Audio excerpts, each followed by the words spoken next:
Think you know why the chicken crossed the road? This young lady's added a new punchline to that old joke.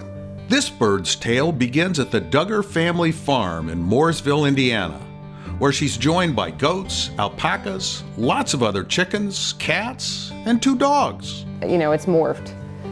We didn't really expect any of this. I certainly don't think you expected any of this when we moved here. Embracing life's unpredictability is a recurring theme for Sherry and Randy Duggar.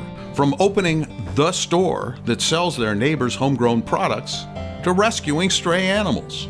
Well, we have become an unofficial animal rescue over the years. I would actually I joke about that, but I would like to make it an official animal rescue. So, of course they jumped into action when they found one of their chickens collapsed on her side. I couldn't quite figure out what was wrong with her, but she couldn't walk, she couldn't eat, she couldn't do anything. I brought her in, started feeding her every day, morning and night, and giving her water, giving her supplements, trying to get her healthy again. And 6 months later, here we are, and she's sitting with us on our couch, and she still lives inside with us. And that's the point is there, I guess, is just that all animals matter here at Duggar Family Farm. Now, Sherry and this hen start their day together. First thing that I do is I say hello to the chicken lady. That's what we've started to call her. I didn't name her because I wasn't sure that she was going to live. Caring for others isn't just for the adults in this household. Adele is in love she's in love with all chickens, I will say, but this chicken has become her new best friend. Adele always gets upset. She would whine and whimper whenever the chicken was upset. She's always licking the chicken. She wants to make sure she's happy, she's well taken care of, and she will stay by her side at all times. Between Sherry and Adele's loving attention and Randy's engineering skills, they got her back on her feet with this ingenious chicken hammock.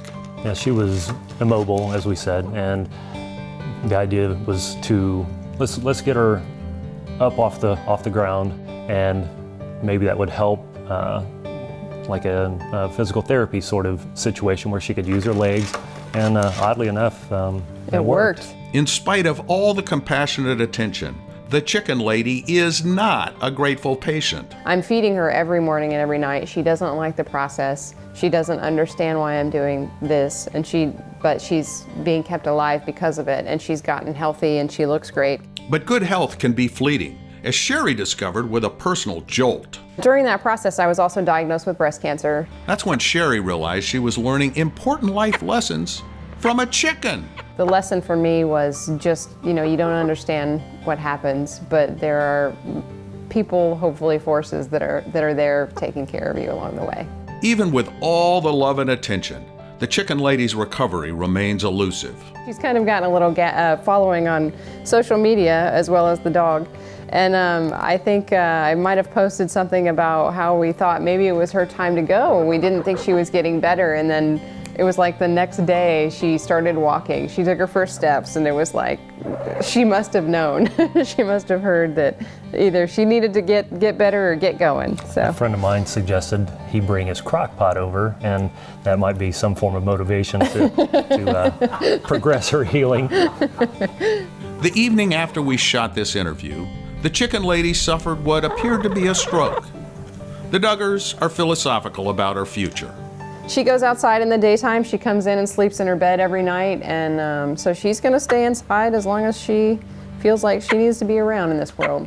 Now you know why the chicken crossed the living room to get to the dog. For Pet Pals TV, I'm Steve Sweitzer.